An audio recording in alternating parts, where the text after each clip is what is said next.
Can everyone hear me okay? No? This is on. Alright, can everyone hear me better now? Okay. Alright, so thank you very much for coming out to our attend our retreat, and then to our lovely adults who are here to attend our youth conference. Just to give a little bit of background, every single year we have two different events. We have one winter retreat, and we also have one summer camp. At each of those events, we have a conference on one of those days. And during this conference, it's a way for the youth to get together from the different states and different regions, to update each other on what's been going on, to go over our accomplishments, and also to set new goals for the upcoming half year. And then if the initiative calls for it, longer than that. So we're very happy to be at our third conference. Right? So without further ado, we'd like to share with you our mission statement. For those of you who may not know, the CSS Youth exists to provide opportunities for young people to discover and deepen their spirituality, to inspire others through altruistic service, and to build and support like-minded communities throughout the world. For most of our time when we're at CSS Youth events like this, we do have a chance to inspire young people, our friends, and our family. We also have a chance to do altruistic service whenever we go out and do community work, like feeding the homeless, or going out to parks to pick up trash. We do a lot of those activities, but we've yet to, until very recently, been able to build and support like-minded communities throughout the world, being able to do altruistic service outside of our local community. And so one of the things we're going to share today is our latest accomplishment in that particular aspect.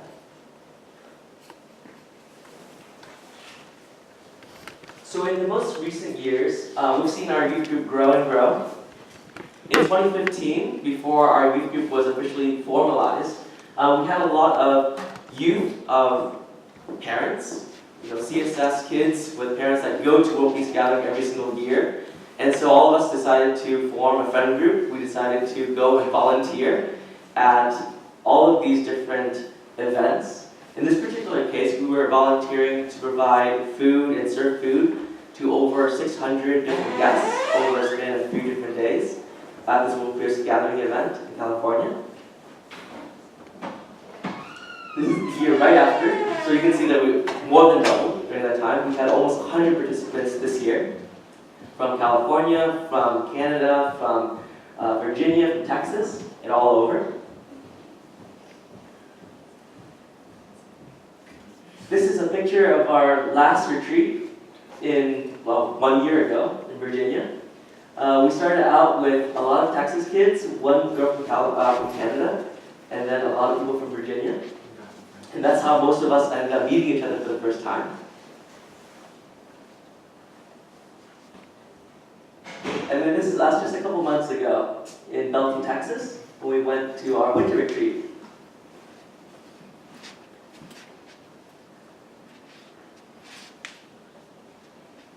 So most recently, we had a really wonderful opportunity, our youth group, to have 10 of our youth from Texas and Virginia travel back to Vietnam to do a lot of charity work. And this is a follow-up. So we went there for 3 weeks, but this is a follow-up on this particular youth initiative that we came up with in winter of last year. So in winter of last year, we had 2 initiatives. The first one being CSS Youth 365. And that initiative has to do with encouraging our youth to do good deeds every single day. The idea here being that if you do a good deed or if you do a certain behavior for more than 60 days, then that will be a long-term habit for you. And eventually, our youth will be able to have this mentality of serving others all the time as a habit for the rest of their lives. The other initiative that we came up with was CSS Youth Help. And that was an initiative where we decided to branch out beyond our local community, and we wanted to commit to donate a certain amount of money every single month to different charity organizations or charity causes in other countries, especially Vietnam. So in the past, we have done several fundraisers, and we were able to donate money to particular people with certain causes. So the people in this picture, these three individuals are all sick with some type of debilitating disease. And so we were able to give each person a couple $100 for them to be able to find the care that they need, to get the kind of comfort that they need. We've also donated to orphanages. So in the left picture, we have Cô Phương Thuy, who is one of our CSS youth parents. She makes regular trips back to Vietnam to do a lot of charity work, and so all of our contacts that we have in Vietnam are through family friends within the CSS organization. So we know that these places that we donate to are verifiable. The youth in the middle is a girl that has leukemia, and so we donated. One of our donors specifically said that they wanted all their money to go to one particular individual, and so per their request, we gave their $300 donation to this young girl. And we also have made donations to soup kitchens in Vietnam. So $200 of the money that we raised went to a soup kitchen.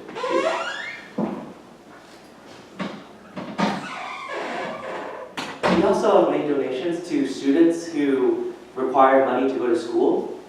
So this particular young man is a second-year medical student, and he didn't have the funds to continue his tuition for the upcoming year.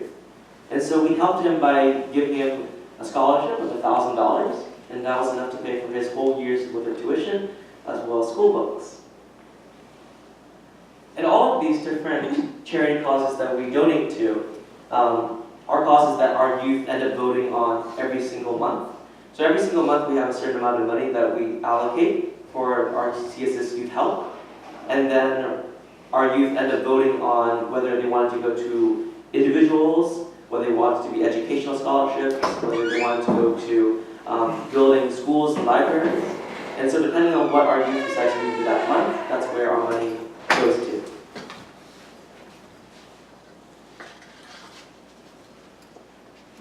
Most recently, we've also made a rather large donation, $2,500, to the Sakya Care Foundation. The Sakya Care Foundation is a group of doctors, dentists, pharmacists, and medical personnel that travel to third world countries like India, Nepal, Vietnam to do medical work. And so they set up a mobile clinic for 10 days or 2 weeks, 10 days to 2 weeks. And then they provide medical care to lay people in the area, common people. And then they also provide medical services to nuns and monks that live in temples that require that kind of care.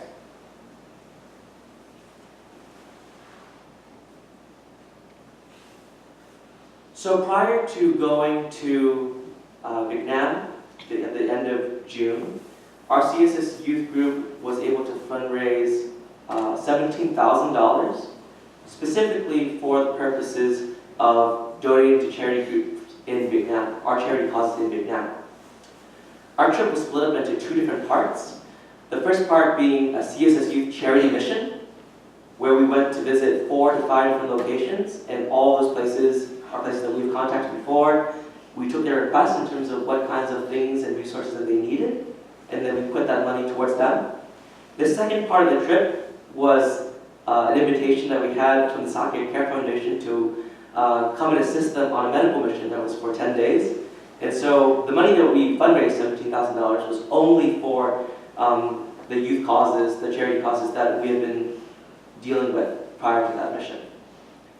So the first place we went to was an orphanage. There were around 340 kids there, 350 kids. And these kids ranged in age from being newly born all the way to around 14 to 15 years old.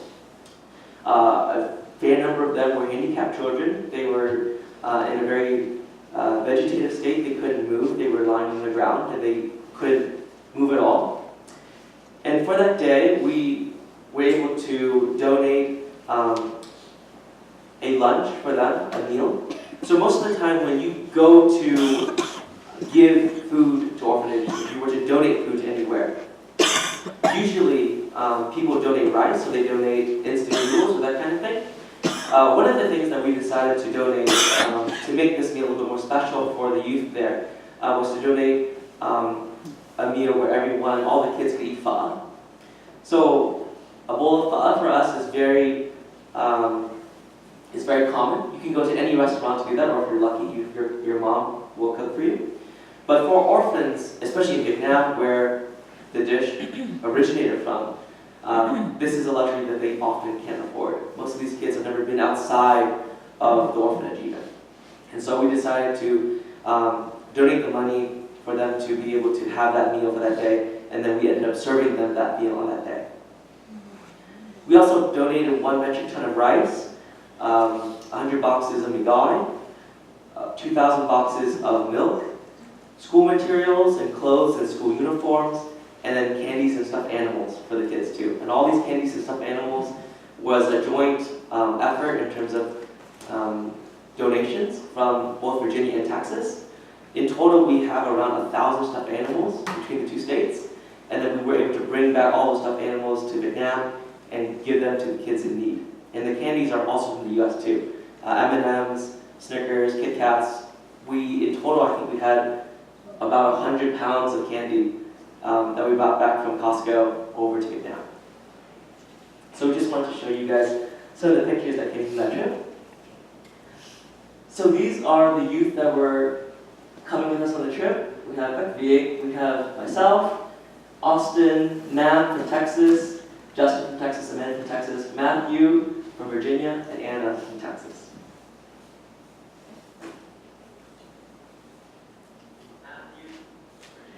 So at this time, we were unloading the bus. On the bus, we had all the equipment, all of the materials we wanted to donate, those stuffed animals, the candy, all the rice and everything. We had pre-packaged ahead of time, and then this is the picture of us bringing it into the orphanage. So you can see it's a lot of stuff.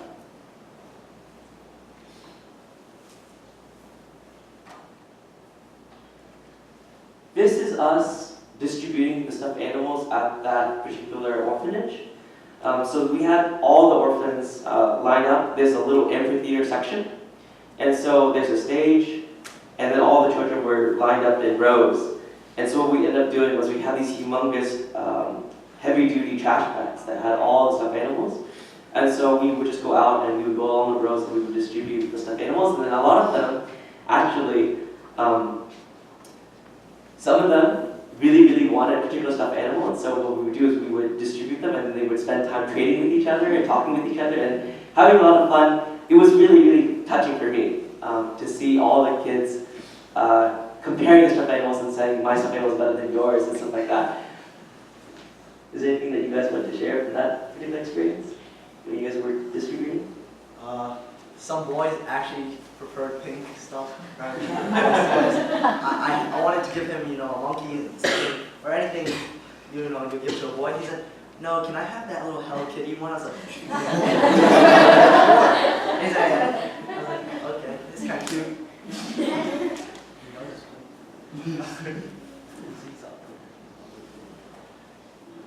Let Matthew take this one. I don't need the microcatches. Just yours. Okay, so this was after we gave them clothes and food and everything. And the thing was, we didn't really know how many girls, how many boys there were, and what the different sizes the shirts were. They had 1, 2, 3, 4, 5. And this young boy here, he had pants that were way too big for him, but he didn't care that they were too big. He still put them on. He was running around holding it. And so after we opened up all the shirts, there was the wrapper that we just left on the ground because we were too busy giving them the clothes. We find string on the ground. He picks up string, and he asked me, do you think you can tie it for me as a belt? We would think that string, yeah, we throw it away, but the string to them, it's allowing him to wear clothes. This same place, in the beginning, after we were drinking water, since it was a very hot day, you see one of these boys,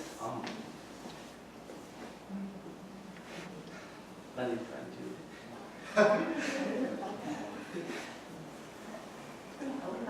don't have they don't have much toys. So over here, we have so many toys that we take advantage of. And you see one of the boys over there, they're playing with an empty water bottle. So I just think that you should be very grateful for what you have here.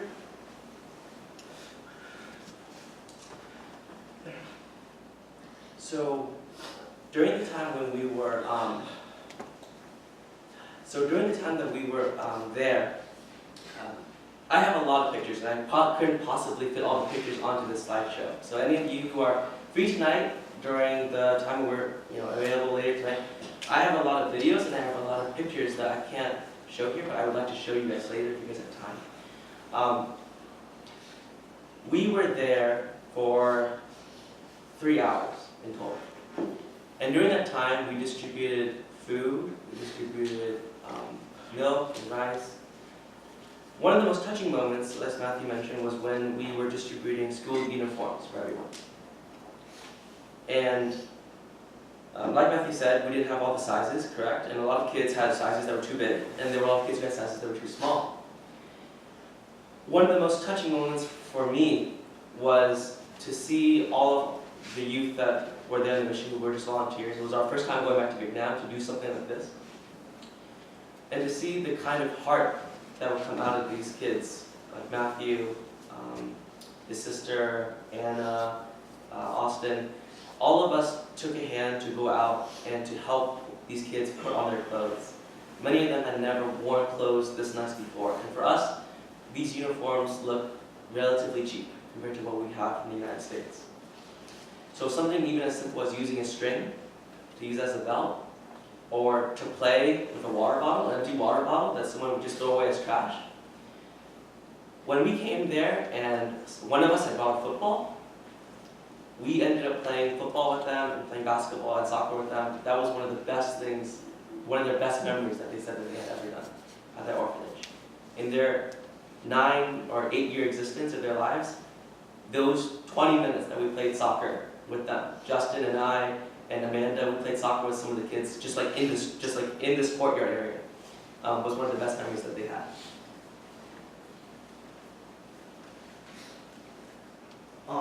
This boy, you can see he has a disability. As we were saying, we didn't have all the sizes for shirts and nor shoes for him. He was a pretty big guy, I'd say. I think he would fit maybe a large from the US. And we only went up to maybe medium over there. Yeah. We tried on every single pants and shirt, nothing would fit. No shoes would fit him either. And the funny thing was, he did not mind. All he wanted from everybody was a hug. And I think that made his day. But the hard part was, you actually couldn't do anything. So I wanted to give him my own shirt, because that would fit him for sure. And my own shoes. I wanted to give him my own clothes because I have more when we go back to the hotel. I brought clothes from the US. I'm fine. But he's been wearing probably the same shirt for how long? Same shoes for so long. Some of the shoes, half of the sole is missing, and all they cared about was, oh, they had new pairs of clothes. So one boy, I'd say he needed a 44, but the maximum we had was a 42. He didn't mind, he just squeezed his feet into the shoe, and was so happy to have a new pair of clothes. Yeah. This boy has Down syndrome, and so everything that he wanted to do, everything that he wanted to say, he wasn't able to verbally speak. Everything that he did with us was nonverbal. So, and this particular boy was he was very young, right? So he would follow Matthew around. He would hold Matthew's hand or hold his shirt and follow him around everywhere. So even though I didn't spend much time with this boy, I did give him a hug. And later on when we were eating pho, there was a meal time, I noticed that he would sit there and he would wait for someone to spoon feed him. Right? Not that he couldn't do it himself, but that he would say that it's too hot, and he would wait for he would say it's too hot, and he would wait for someone to pick it up, blow for it, and then he would. So this boy is someone that we will remember for a very, very long time. This is a picture of most of the kids, not all, but most of the kids after they had put on their uniform. We gave them a pair of shoes. We also gave them a pair of shirt and pants. I remember in particular that one of the kids that I wanted to give shoes to, because these kids can speak Vietnamese, and so they would come by you, they would ask, do you have a bigger size? And most of the times, unfortunately, we didn't have a bigger size. So most of the older kids ended up sharing and giving their shoes to the younger kids. And that just kind of goes to show that even though these kids are very little, and even once in a blue moon they have someone come by their particular orphanage to donate something, they are more than willing to share, or more than willing to give to someone else. We had a lot of fun with these kids too. There was a time when we did a little dance number with them. Everyone here knows the chicken dance, right? Okay, we did a chicken dance. Okay, so we did that. These are the youth that were there on that particular day. They were nice enough to present, have a banner for us that says they were from the Compassionate Service Society.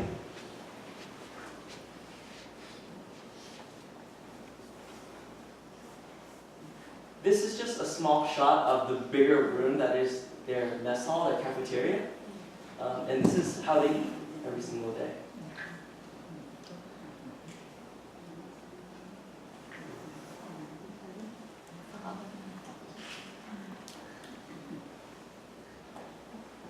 This came as a surprise. So this is in chronological order what happened, but this came as a surprise. We weren't expecting to go to this orphanage and receive any kind of recognition at all. But this particular orphanage had many volunteers, and so they decided to give us a little certificate of recognition for the kinds of donations that we made, the kind of help that we gave. So this is us receiving that award.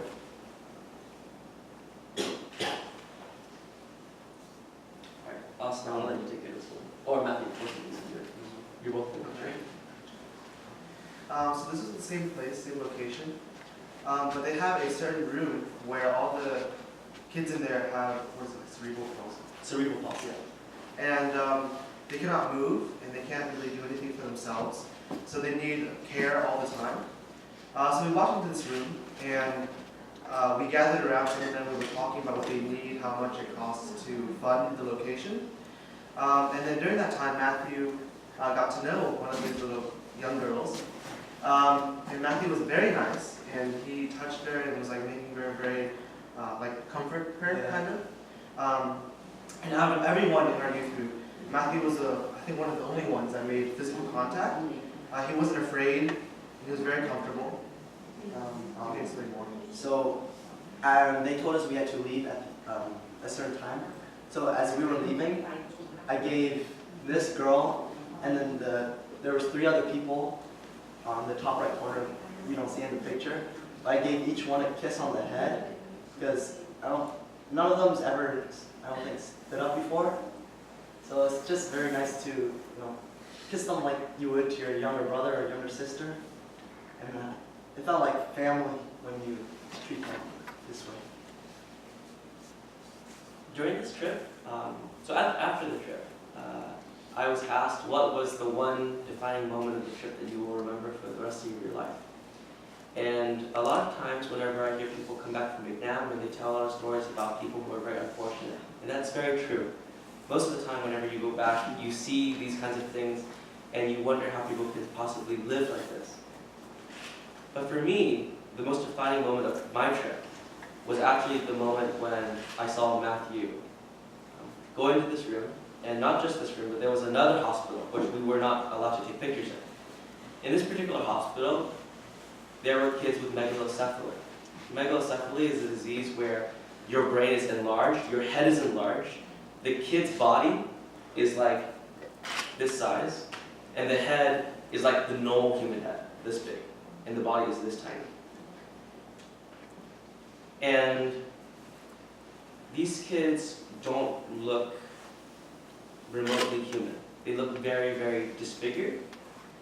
And for myself, as one of the older kids on this trip, going into those locations, going into these places, and knowing that these children are sick, and the fact that they are disfigured, makes it feel very scary to touch them, to talk to them, or to look at them for too long, because then you begin to think that the way you look at them is not really, you don't have that kind of, it's one of those situations where people are so unfortunate and you want to help them, you do feel like you want to do something for them, but there's nothing that you can do. And so you're at a loss of what to do. So there were a lot of us on this trip, myself, Austin, I'm sure many others, where we were in this situation, we were in this room, and we froze because we didn't know how to react. And so I have a lot of respect for Matthew for simply being himself and going up to these kids, comforting them, maybe not with the intention of comforting them, but just being himself, giving up to them, giving them a hug, kissing them, playing with them, making them smile. And this is one of the best pictures I have throughout the whole trip of Matthew, my dad, and Austin sitting there with this girl and having her laugh and giggle the whole time we were in there.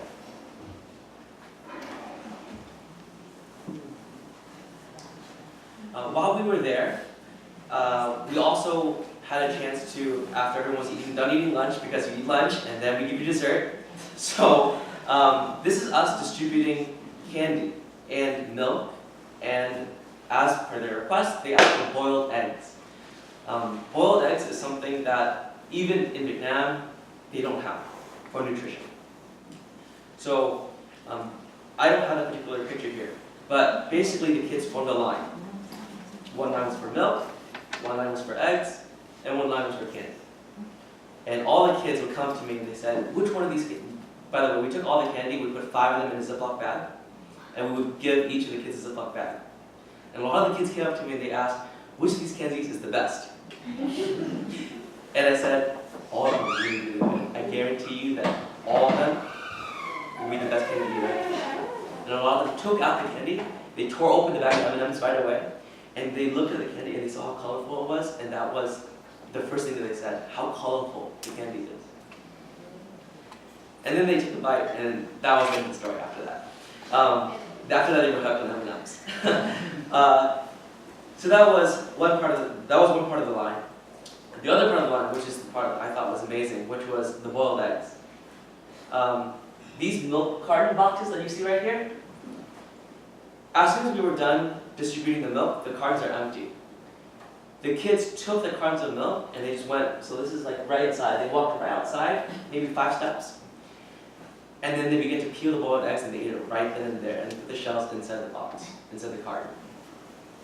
So, and a lot of kids, they had never actually eaten a boiled egg before, so they didn't know how to peel the boiled egg. So we just sat there and we helped them peel the boiled egg.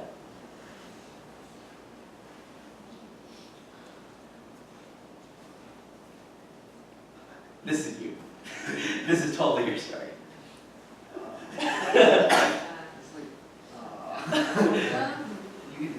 Okay, I'll do half of it. You do that, right? So during the time when we were eating lunch, so the kids ate lunch, and then we ate lunch. We ate the exact same food as them. During that time in Vietnam, if you don't know, most people during lunchtime or after lunch, they go home and they take a nap. It's a siesta. So all these kids go back to their little living area, their little dorm, and this is where they stay. This is where the boys stay. The boys and the girls stay separately. And I don't know if you guys can tell, but none of these have mattresses on them. This is a piece of wood, and then they have one of those play mats that you might see. It's not even thick foam. It's like this thin, right? So in this particular, yes, they have a cover on top. Okay? And so I actually went over there and I actually tried sitting on one of their beds, and just sitting on the bed, you can feel like it's not very comfortable. So imagine sleeping on that for, and I had, anyway. So So one of the things I did in there, because everyone else is eating lunch, and so I was in there alone with them. Actually, Anna was there with me. So it was me and Anna. We ate lunch really quickly, and then we went and we hung out. And we went to go visit the kids. And these are all the boys with their stuffed animals. You don't usually think about boys with stuffed animals. But I went in there and I asked the kids. So they're supposed to be sleeping. Of course, all the girls are sleeping. All the boys are not sleeping. And I asked all the boys, so, whose stuffed animals is the best? And that started a war. This boy was fighting with this kid, and this kid was saying Blue's Clues is better, and the kid down here is like, my cheat is obviously better. And then they had this whole thing where they were deciding who had the better one, and they would trade on the spot, okay? Who had the better one. But that was really, really fun, and they were having fun, during that time. You want the next picture? You want the next picture? The next picture? Okay. So Anna and I were there, and did you want to share anything for that particular? Yeah, it was. Yeah. No, during the whole time we were there, and we were doing all this stuff. The situation is what touched us. But another thing that touched us was us being able to interact with kids and see how happy they were. None of these kids have any of the luxuries we have here, but they were all really, really happy. And that was something that was amazing for us. Playing basketball, Becky, Matthew, Justin, we played basketball with some of them. I've actually never seen, I don't think they've ever played basketball before, but they had a lot of fun doing that. Okay, this picture. So we woke up the girls, basically. Alright, Austin, this is you. Alright, so just like they've never had American candy or they've never played basketball, they've also never seen someone as the size of me. Someone skinny, right? So I was still eating lunch, of course. The whole youth group had already left, so I'm still eating lunch alone. And I leave lunch, and then I walk around to the different rooms by myself. And then this girl comes up to me. Wait, how old were the girls? I think they're like, Just two. I think one was like 11, and one was 10. And they both look at me, and their eyes are like, and then one of them's like, kind of whispering to each other, like, and then one of them's like, she points at me, and then she's like, and then, so I ran to the youth group, I was like, I'm getting bullied. And so we talked to them, and it was just a really good time, and even though they were poking fun at me a little bit, it was really worth it to see their smiles, even though it was just like,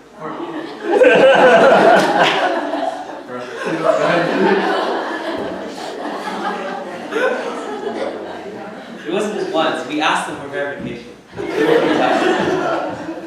They were very.